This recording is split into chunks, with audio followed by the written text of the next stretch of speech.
Bonjour, je suis Myriam Bido, coach et thérapeute de couple depuis 2009. Alors, vous vous posez cette question-là, je ne sais plus si je veux rester avec lui. Je vais vous proposer dans cette vidéo 3 clés pour y voir clair. Donc vous posez la question de savoir si vous devez partir ou rester, si vous devez quitter ou pas votre partenaire, votre compagnon, votre mari. Alors dans cette vidéo, je souhaite vous donner 3 clés très rapides pour pouvoir voir plus clair et pour pouvoir prendre une décision qui soit juste pour vous. La première chose, c'est de vous poser la question de l'alignement. Est-ce que cette relation est juste et bonne pour vous dans le fond, c'est-à-dire dans tout ce que vous avez vécu jusque-là, ou est-ce que cette relation sonne creux, sonne faux et en quelque sorte, vous ne vous sentez pas bien avec vous-même quand vous êtes dans cette relation. Ça, si vous fermez les yeux, vous prenez le temps de regarder à l'intérieur de vous, vous allez trouver des réponses à cette question-là, simplement en vous posant, en respirant tranquillement, en fermant les yeux et en regardant vraiment ce qui est juste et aligné pour vous. La deuxième chose, c'est la question du respect. Est-ce qu'il y a du respect ou pas dans votre relation de couple? Est-ce qu'il y a du respect ou pas dans la façon dont vous êtes en lien, en relation avec vous-même?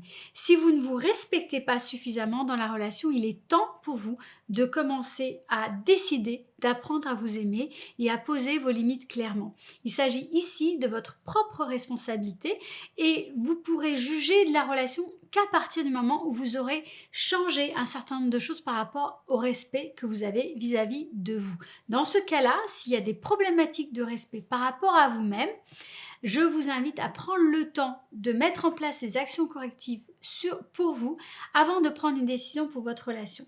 Ensuite, il peut y avoir des manques de respect de la part de votre partenaire. Soit ces manques de respect sont ponctuels et sont dans le cas d'un contexte assez particulier. Dans ce cas-là, il faut faire une vraie mise au point à deux et reprendre les choses en main. Soit c'est un manque de respect récurrent depuis le début de la relation.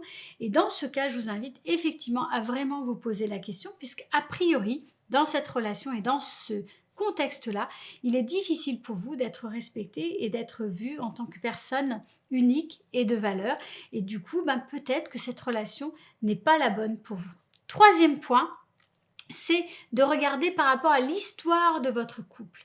Est-ce que ce couple-là était juste pour vous à un moment donné? Est-ce que les choses ont évolué récemment? Est-ce qu'il y a eu une crise de couple qui a été liée par exemple à des difficultés vraiment liées à votre relation? Ou peut-être une crise de couple qui est liée à des contextes différents, un traumatisme, un deuil, un épisode difficile ou douloureux dans votre vie, tel qu'un licenciement, tel que du harcèlement, tel que des relations difficiles avec votre famille, tel qu'une maladie.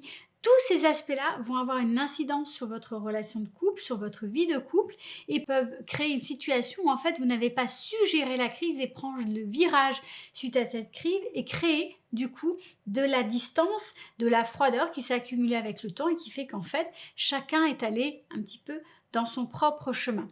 Donc là, je vous invite vraiment à regarder le contexte. S'il y a des choses qui se sont dissociées, à véritablement choisir de les reprendre en main, à en parler de façon ouverte et progressive avec votre partenaire pour que vous puissiez voir si vous pouvez reprendre les choses en main, à vous faire aider si vous souhaitez éviter un certain nombre d'écueils pour pouvoir prendre une décision ensuite en toute connaissance de cause.